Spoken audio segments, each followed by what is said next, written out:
देखिए, इस बात में उलझने का मुझे कोई आवश्यकता नहीं है कि हमारा विदेश मंत्रालय इन बातों का संज्ञान लेता है। मैं समझ सकता हूं आपकी बात कि इस समय वो चैनलों पे खबर चल रही है, तो अगर मैं इस पे कुछ वक्तव्य दूंगा तो वो भी चल पड़ेगा, तो मुझे भी अच्छा लगेगा कि मेरा चेहरा दिख रहा है पर्दे पर। लेकिन उस टेम्पटेशन में मैं आने नहीं वाला, क्योंकि हमारे यहाँ सरकार में एक व्यवस्था है, एक बड़ी अनुशासनबद्ध व्यवस्था।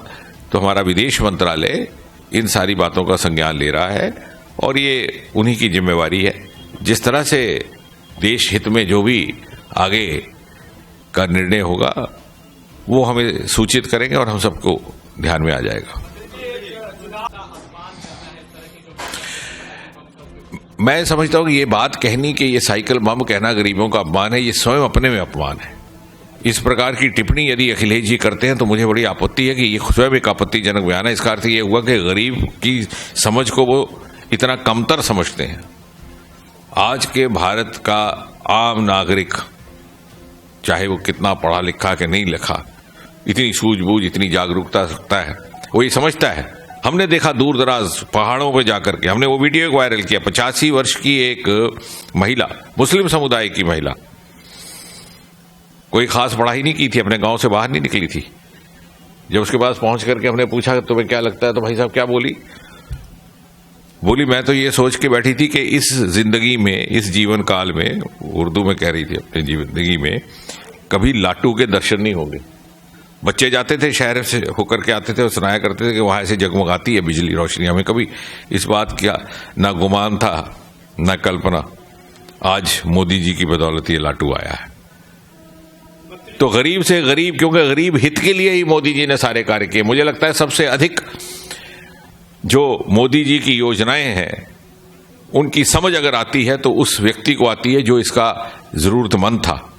जिस घर में चूल्हा नहीं जलता था, जब वहां गैस पहुंचती उसको समझती, इतनी अमीर से ज्यादा गरीब को। और अखिलेश जी यदि कहें कि गरीब को समझ नहीं आती तो इसका अर्थ यह है कि या शायद वो भारत की धरती और उसकी नब्ज से जुड़े नहीं हैं, या फिर गरीब को लेकर के उनके मन में जिस प्रकार की छवि है वो स्वयं अपने में एक बहुत ज्यादा सम्माननीय नहीं। बगल में प्रदेश के प्रखर प्रवक्ता आदरणीय अशोक पांडे जी, हमारे क्षेत्रीय मीडिया प्रभारी नवरत्न राठी जी, संतोष सुलभ। जो कश्मीर हमारा है वह सारा का सारा है। तो उस कश्मीर की धरती से आने वाले भारत सरकार के यशस्वी मंत्री आदरणीय जितेंद्र सिंह जी, जो हम 4 चरण का चुनाव हो गया है और आरंभ में ही हमने ये कहा था कि पहले और दूसरे चरण के होते होते ही समाजवादियों में जो ओवर कॉन्फिडेंस जिसका वो प्रदर्शन कर रहे हैं वो ध्वस्तता नजर आएगा।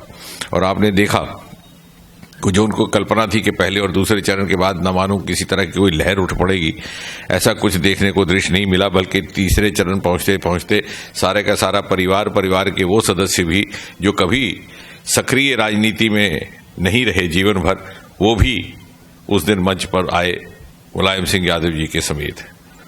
और धीरे धीरे जिस तरह से चुनाव प्रक्रिया आगे बढ़ती जा रही है, पूरे प्रदेश में, सारे के सारे उत्तर प्रदेश राज्य में लोगों का समर्थन, उत्साह भाजपा के प्रति दिन प्रतिदिन बढ़ता जा रहा है। और अब धीरे धीरे हम पूर्व से लेकर पश्चिम की ओर आए हैं, तो ये उत्साह और ज्यादा और अधिक बढ़ता हुआ नजर आता है। बहुत लंबी बात ना करते हुए संक्षेप में मैं ये कहूंगा, इसका ये भी कारण है कि धीरे धीरे लोगों को ये समझ में आने लगा, और कहीं ना कहीं हमने भी समझाने में ये सफलता प्राप्त की कि बहुत अधिक कुछ नहीं करना, केवल स्मरण करें आज से 5 वर्ष पहले का समय जब इनका शासनकाल था।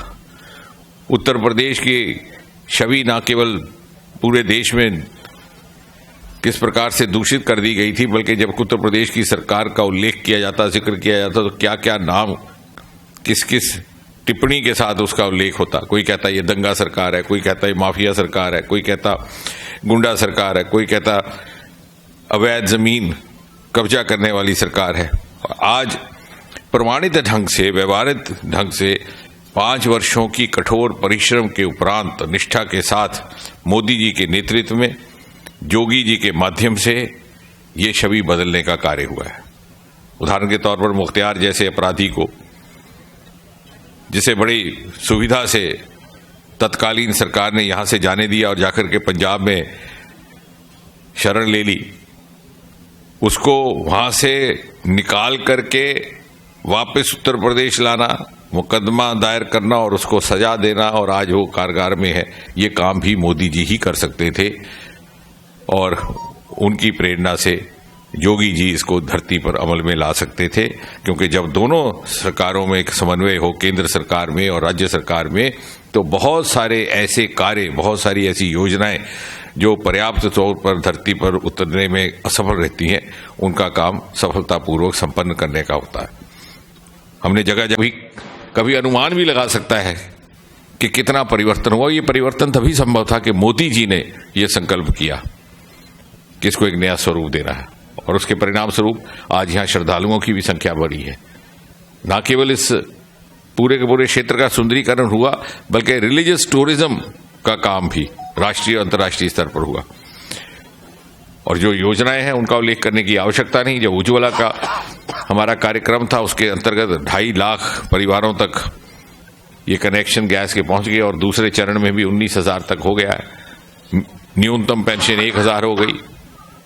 और मोदी जी की प्रेरणा से योगी जी का ये आने वाले 5 वर्षों में दूसरी बार सरकार बनने के बाद उनका ये भी संकल्प है कि इसको पेंशन को बढ़ा करके इसकी दर 1,500 कर दी जाएगी। अनुसूचित जातियों के लिए विशेष प्रावधान रहेंगे। न्यूनतम मूल्यों पर अन्नपूर्णा कैंटीन्स का एक नया क्रम शुरू किया जाएगा, नई व्यवस्था, जहां के जो बहुत अधिक पैसे ना खरीद सकता हो वो अपने भोजन की व्यवस्था कर सके। कि जैसे मोदी जी ने हमें ये मंत्र दिया कि कोई व्यक्ति खाली पेट ना सोए, और वो कर दिखाया इस आपदा के दौरान कोविड की। उसी क्रम को, उसी प्रेरणा को आगे बढ़ा करके योगी जी ने अगले 5 वर्ष का भी अपना कार्यक्रम बनाया है। मुझे लगता है बहुत अधिक बात ना करते हुए जो आगे चर्चा आएगी उसमें हम बात लेंगे, लेकिन अंत में मैं संक्षेप में ये कह दूं कि ये जो विकास की गति पिछले 5 वर्षों में हमें देखने को मिली है, जो सुरक्षा की व्यवस्था 5 वर्षों में स्थापित हुई है, क्या हम नहीं चाहते कि इस विकास की यात्रा को और तीव्र गति से आगे बढ़ाने का कार्य हो? क्या हम नहीं चाहते कि सुरक्षा और सम्मान के साथ हर नागरिक को जिस प्रकार अपना जीवन व्यस्त करने का अवसर मिला है, इससे हम अपने आप को वंचित करें? और यदि नहीं चाहते तो मात्र और मात्र एक ही विकल्प है हमारे पास, और विकल्प है भारतीय जनता पार्टी। और जैसा कहा जाता है कि चुनना हमें इन दोनों में से एक है, और चॉइस इतनी है कि क्या आने वाले 5 वर्षों में उत्तर प्रदेश में दंगा एक्सप्रेसवे बनेगा, या फिर काशी की धरती पर हम कह सकते हैं कि गंगा एक्सप्रेसवे बनेगा, जिसकी योजना मोदी जी के नेतृत्व में योगी सरकार ने बनाई हुई है। कि जिसके लिए हम लोग अनवरत, मेरे पास उत्तर नहीं, क्योंकि वो तो जो न्यायिक संस्थाएं हैं वो अपना कार्य करती हैं, और मोदी जी की सरकार इस प्रकार की जांच संस्थाओं के कामकाज में हस्तक्षेप नहीं करती। पुरानी सरकारें करती होंगी। तो law takes its own course जैसे कहा जाता है। तो जहां कानूनी कार्रवाई दरकार है, उचित है, कानूनी संस्थाओं या संवैधानिक संस्थाएं, भले ही वो NIA है, CBI है, उनको अपने कार्य करने की स्वतंत्रता है, उसमें सरकार का कोई दखल नहीं रहता। ना ही हम उससे अनावश्यक कोई पूछताछ करते हैं कि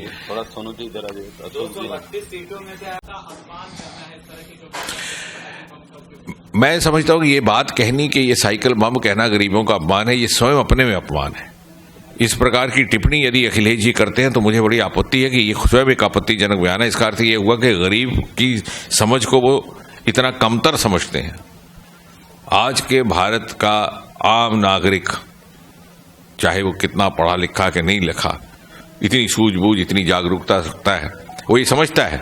हमने देखा दूर दराज पहाड़ों पर जाकर के, हमने वो वीडियो वायरल किया, 85 वर्ष की एक महिला, मुस्लिम समुदाय की महिला, कोई खास पढ़ाई नहीं की थी, अपने गांव से बाहर नहीं निकली थी। जब उसके पास पहुंच करके हमने पूछा तुम्हें क्या लगता है, तो भाई साहब क्या बोली, मैं तो ये सोच के बैठी थी कि इस जिंदगी में, इस जीवन काल में, उर्दू में कह रही थी, अपनी जिंदगी में कभी लाटू के दर्शन नहीं होंगे। बच्चे जाते थे, शहर से होकर के आते थे और सुनाया करते थे कि वहां से जगमगाती है बिजली रोशनी। हमें कभी इस बात का ना गुमान था ना कल्पना। आज मोदी जी की बदौलत ये लाटू आया है। तो गरीब से गरीब, क्योंकि गरीब हित के लिए ही मोदी जी ने सारे कार्य किए। मुझे लगता है सबसे अधिक जो मोदी जी की योजनाएं हैं उनकी समझ अगर आती है तो उस व्यक्ति को आती है जो इसका जरूरतमंद था। जिस घर में चूल्हा नहीं जलता था, जब वहां गैस पहुंचती उसको समझती है, इतनी अमीर से ज्यादा गरीब को। और अखिलेश जी यदि कहें कि गरीब को समझ नहीं आती तो इसका अर्थ यह है कि या शायद वो भारत की धरती और उसकी नब्ज से जुड़े नहीं हैं, या फिर गरीब को लेकर के उनके मन में जिस प्रकार की छवि है वो स्वयं अपने में एक बहुत ज्यादा सम्माननीय नहीं। आपके दूसरे भाग का भी उत्तर मैं दूंगा, लेकिन उससे पहले जैसा कि आपने कहा कि जिस प्रदेश से मैं आता हूं, जम्मू कश्मीर में, वहां पर आतंक का बोलबाला था। इन्हीं चंद एक वर्षों में मोदी जी के नेतृत्व में एक दृढ़ निष्ठा के साथ आतंक पर नियंत्रण पा लिया गया, उस पर अंकुश लगा दिया गया। और जब छुटपुट घटनाएं अब होती हैं तो वो इस कारण होती हैं कि जो भगदड़ में है आतंकी, टेररिस्ट ऑन दी रन, तो दौड़ते दौड़ते सॉफ्ट टारगेट पर वो हमला करते हैं। यदि ये वहां हो सकता था तो उत्तर प्रदेश में भी हो सकता था। तो बात चूंकि हम उत्तर प्रदेश के चुनावी अभियान में बैठे हैं तो सीधी सीधी जुड़ती है कि इसका अर्थ ये हुआ कि इच्छा शक्ति नहीं थी। जो यहां पर सरकारें नहीं थी वो चाहती नहीं थी, क्योंकि उनका अस्तित्व, उनका सर्वाइवल इस गुंडा राज और आतंकवाद के सहारे चल रहा था। जैसे मैंने उदाहरण दिया कि जानबूझ करके आतंकियों को पनाह देने का कार्य होता रहा इन सरकारों में। और जहां तक कश्मीरी पंडित समुदाय का संबंध है, निश्चय ही बहुत जल्द एक तो व्यवस्थाएं की गई हैं उनके वहां पर पुनः वहां पर उनके लौटने की, वहां पर उनकी रख रखाव की, उनके लिए कुछ एक विशेष व्यवसाय और नौकरियों में प्रावधान की। परंतु मुझे लगता है कि जैसे जैसे आतंक पूरी तरह से समाप्त हो जाएगा, एक ऐसा वातावरण